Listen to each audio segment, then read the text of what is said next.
Right now, the National Weather Desk, millions of Americans face another summer scorcher today, and the heat wave could get even worse tomorrow. While in Wisconsin, tornadoes carve a path of destruction. The lightning hit first and then the wind. Well, it was wind shear, you know. Bad, bad, bad. This is crazy. Flash flooding once again hits New Mexico, leading to many swift water rescues. It was very hard, very rapid, and we had no time to do anything. The days are now getting shorter, so how much light are we losing? Upwards of almost an hour of daylight lost during the month of July. Shark attack survivors come together to share their stories. Some deep gashes there, but it didn't get any tendons. It wasn't really that much fun. I would not recommend it. And the golden lobster that now has a new lease on life. From our nation's capital, this is the National Weather Desk. Good morning and welcome to the National Weather Desk. I'm Angela Brown. Nearly 130 million Americans are facing some kind of heat alert this Thursday as a heat dome continues to broil the eastern half of the nation. An extreme heat warning remains in place for the lower Mississippi Valley. Everywhere else, in orange is under a heat advisory. That area now including the I-95 corridor from southern Maine to Washington, D.C.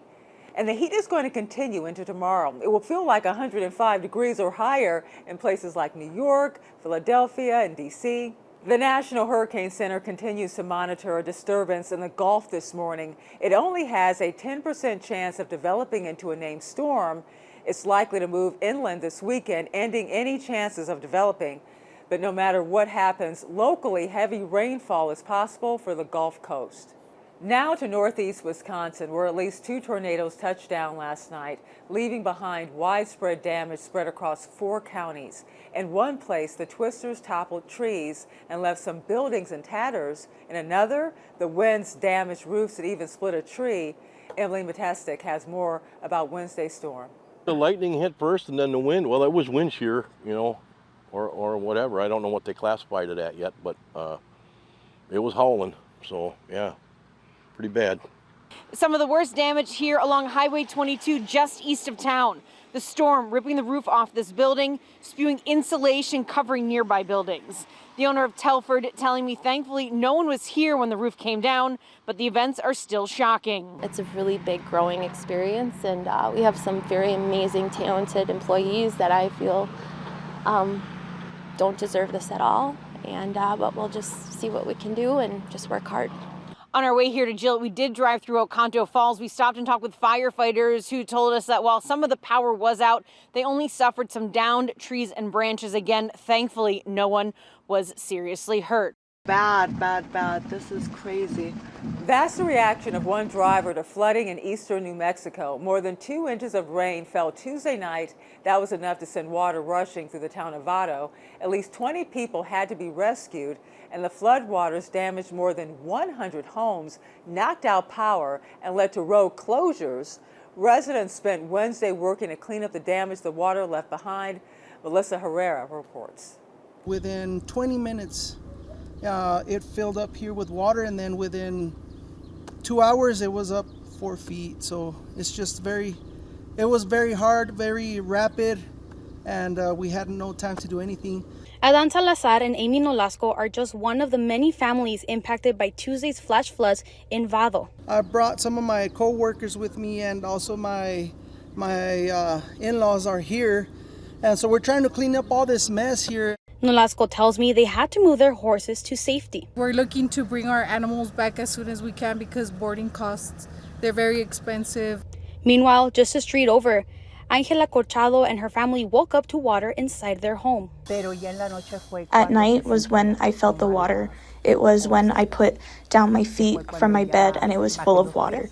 Right now, my son is the one who is cleaning. He's pumping the water with a machine so it can all be taken out. Parts of Maryland are still drying out after flash floods overwhelmed creeks and streets last weekend. Now officials are sounding alarms, saying things in the area could get worse. Brad Bell reports. Videos of Saturday's flash floods in Montgomery County went viral. A woman being pulled from a floating car, a fire truck driving into deep water, intersections flooding, during a single light cycle. And here along Sligo Creek at New Hampshire Avenue, one of the county's flood sensors measuring a rise in the water level of 14 feet. That is from the water surface down there all the way to here in under an hour. And that's what the highest crest we've seen in the history of our observation network, actually. Matt Mazurko is emergency management specialist for Montgomery County. He was watching in real time as the water rose, the spikes showing as graphs on his computer and on webcams mounted on the county's 35 flood sensors. He calls the event unprecedented. Typically what we see is only one watershed will kind of have a little bit of water come up, have maybe one flood at a time. In this event, we saw 4 waterways flash within 30 minutes, all at the same time. The flash flood prompting County Executive Mark Elrich to use his weekly media briefing to sound an alarm. This is only going to get worse. Climate change officer Sarah Kogel-Smucker blaming climate change, along with development not designed to handle the volume of rain which fell Saturday. Conditions are different than they were in the past, and they're going to continue to change. And that means instead of sort of just getting a warning and going about your business, the best thing you can do is heed that warning. With the chance of storms returning this weekend, Matt Mazurko says simply, you got to respect the power of Mother Nature.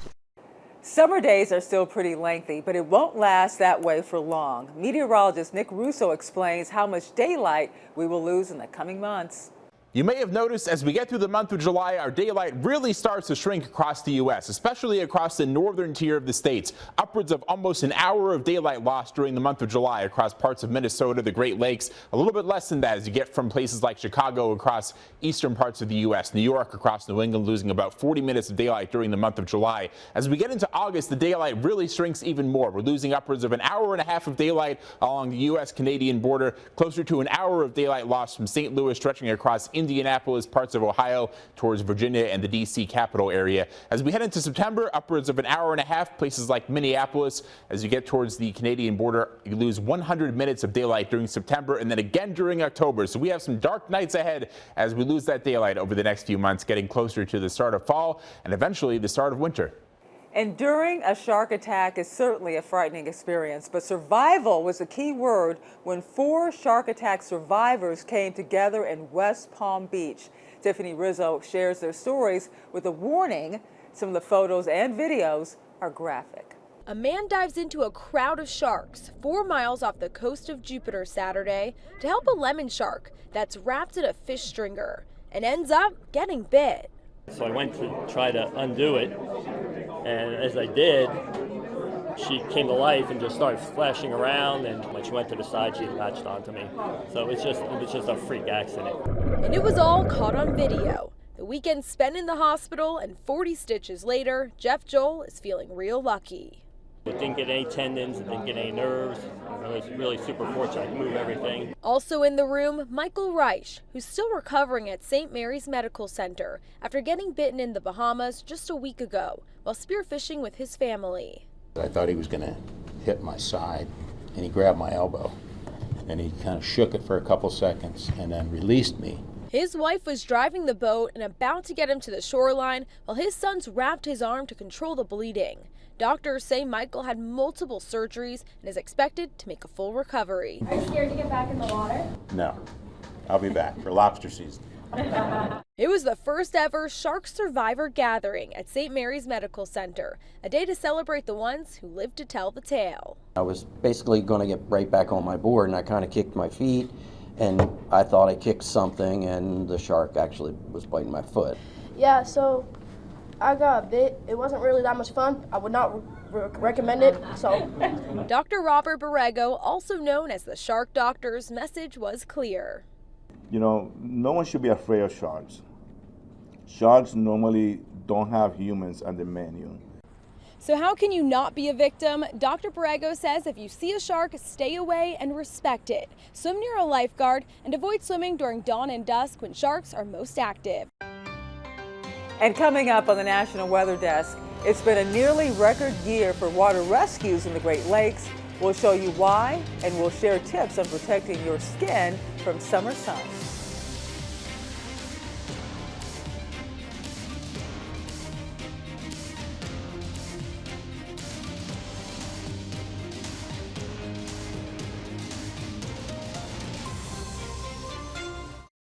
Weather Window, presented by the National Weather Desk. These magnificent full and secondary rainbows painted the sky over El Paso, while the sun peeked through the clouds before setting over the Pacific. It was cool and dry enough in upstate New York for steam fog to appear. And this sea turtle is calmly heading from Daytona Beach back to the ocean. We posted the entire video on our Instagram, Facebook, and TikTok pages so you can see what happened when it finally made it to the water. Listen to Off the Radar. Find it wherever you get your podcasts. A rare gold lobster turned up in a grocery store in Warwick, Rhode Island. Now it has a new home at a marine biology center. Temaitopa Adalea introduces us to this unique specimen. Biome's Marine Biology Center in North Kingstown is the place to be for pufferfish demonstrations, turtle feedings, and an up-close look at their new lobster. So we actually got the call from Dave's Marketplace in Warwick, Rhode Island, just last week. It's a gorgeous, gorgeous golden lobster, so we were so excited to get the call. It's now one of 2 golden lobsters at the center, with this blue lobster also here. They are all American lobsters. Building manager Mariah Branch says 1 in about every 30 million are born with this coloring. This is really remarkable because all of the other pigments that you would normally see in a lobster, so think your reds, your blues, they're actually still in our lobster. They're just completely masked by that golden pigment. But what's even more interesting? How this rare and colorful crustacean navigated the waves of the sales process without being detected. There are many lobsters caught every single day, and because there's so many caught, there's such a high volume of animals, human mistake, we're bound to miss some of the special ones along the way. But they're fortunate that consumers and store employees take a second look at those tanks. They can really experience and see the uniqueness of this animal, and that's when they tend to call us and say, wait a minute, we shouldn't be cooking this guy. Part of the nation is sweltering under intense heat. As temperatures rise, it's important to know 2 things: how to avoid heat-related illnesses and how to protect your skin against UV rays. Abby Molina tells us more. As summer heats up, people enjoy spending time outside, but experts warn too much sun exposure could be dangerous. Dr. Rodney Young with the Texas Tech University Health Sciences Center says it's important to drink lots of water and wear light-colored clothing. And then a lot of times they're active in the middle of the heat of the day. Well, that's also the time when you're most at risk for developing some form of heat-related illness. Dr. Young says spending too much time in the sun during peak hours from 10 a.m. to 4 p.m. could have terrible consequences. Sometimes people will have severe situations where they do in fact collapse. Their body overheats and they just don't have a way to dissipate that heat. They might have seizures, and in the most severe forms, people die from heat-related illness. Dr. Young advises parents to take care of their little ones, especially when playing outside. Kids that are over the age of 6, if they're going to be out in the sun, use sunscreen. Sunscreen doesn't prevent heat-related illness, but it will help protect you from sunburns. Although a lot of people enjoy sunbathing, Dr. Young says it's best to avoid it. There's not a lot of health benefits to be gained from sunbathing. You do tend to get the look you might be interested in, but getting the look when you're young oftentimes has consequences as you reach midlife and beyond. In some areas, crops can have an impact on the heat. In the Midwest, corn sweat is common this time of year. Meteorologist Sarah Converse explains what it is. As the corn reaches maturity in the mid to late summer, it releases moisture into the area. This process is called transpiration. It all starts at the roots, where the moisture from the soil is transported up to the surface of the plant's leaves. That is then released into the atmosphere as water vapor. Along with evaporation of soil moisture, it all adds up to the humidity, making it feel more sticky outside. This whole process is called evapotranspiration. According to some studies by the USDA, they suggest that an acre of corn can release about 3,500 to 5,000 gallons of water every 1 to 2 days. With more than 3 million acres of corn planted in Ohio, that would mean about 10.5 billion gallons of water is released each day. That's enough water to fill up almost 16,000 Olympic-sized swimming pools. In Michigan, the recent weather has been ideal for hitting the beach, but the water conditions have not been the best for swimming. There have been a stunning number of water rescues this summer, and it has lifeguards on high alert. Cicely Porter has more. It's supposed to be a summer escape, but for some over the last couple of days, it almost turned into a scary situation. A little boy was stuck in the water next to the rocks. And so I went out there and helped him get out there. And the current is unbelievably strong. Like, it's almost impossible to even move out there. Luckily, New Buffalo Beach has 12 lifeguards ready for rescues. 11 people needing saving on Monday and 5 more on Sunday, along with 2 other swimmers just down the road at Washington Park Beach in Michigan City. Both days, waves and winds were not strong, but officials say that doesn't always matter. It was a yellow flag, which by all accounts is a good swimming day. However, we do have 2 currents out there. We have a structural current along our jetty, which runs along the jetty or the rock wall. And then we had yesterday a longshore current, which is coming across outside along the beach, but out in the water. Even on green flag days, the currents are still present. That's the reason behind the swim zone flags. We really like you to adhere to those swim zone flags because that is the safe area where if you do get into trouble, the lifeguards can come out and save you and rescue you. But yeah, mostly just listen to what we're telling you. I mean, we're not yelling at you because we enjoy doing that. We're trying to keep you safe. D'Amico says the entire summer has been busy in terms of rescues and believes it's because of the beach's recent growth in popularity. New Buffalo Beach is prepared for the crowds, but officials say beachgoers should know their swimming capabilities, wear life jackets, and be aware of the dangers in Lake Michigan. Lake Michigan has its own currents and own weather cycles, just like oceans do. And a lot of people are unaware of those things when they come to our beaches. Summertime isn't just about the heat and beaches. Thunderstorms are also common this time of year, and that means lightning. Meteorologist Kit Alexander explains how to stay safe when lightning is near.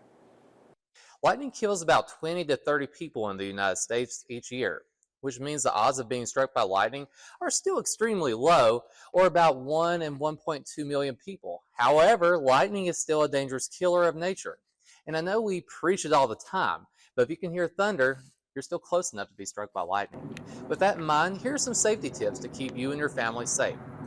First, the first thing to do is to avoid the threat or go inside. Avoid anything that's plugged into an electrical outlet and plumbing, which I'm sure many of you have already heard before. Finally, wait about 30 minutes after the last lightning strike or since the last bit of thunder before going back outside. Remember, if somebody is struck by lightning, dial 911. Lightning victims do not carry an electrical charge and they may need CPR.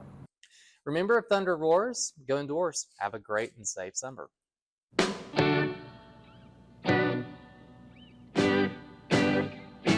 And time now for a short break, but first we take to the skies over Myrtle Beach, South Carolina.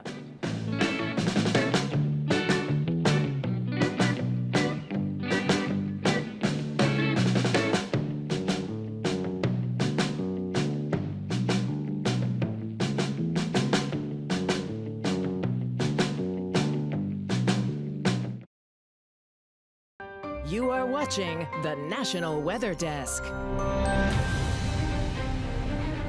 Have you ever heard of a downburst? Did you know there are 2 different types? Meteorologist Joy Bettenhausen posted about it on Instagram. Take a look. So we talked about a downburst, but there are different types of downbursts, and likely you've heard some of these here. I think this is the most common, and likely you've experienced this. I remember experiencing this as a child, but we've heard of microburst and macroburst, and likely you've said microburst before. A downburst is a microburst if that downburst is about 2.5 miles wide or less, so it only covers a small area. So I'd say generally speaking, our downbursts are usually macrobursts, and the only difference is the downburst is greater than 2.5 miles wide. So whenever you hear of a downburst possible or you hear of a microburst, double check to see if it's in that 2.5 mile wide or less category. For more content just like this, be sure to follow us on social media. We post all the latest from our team of meteorologists across the country. You can find us on all your favorite social media platforms. Just search the National Weather Desk. We'll be right back.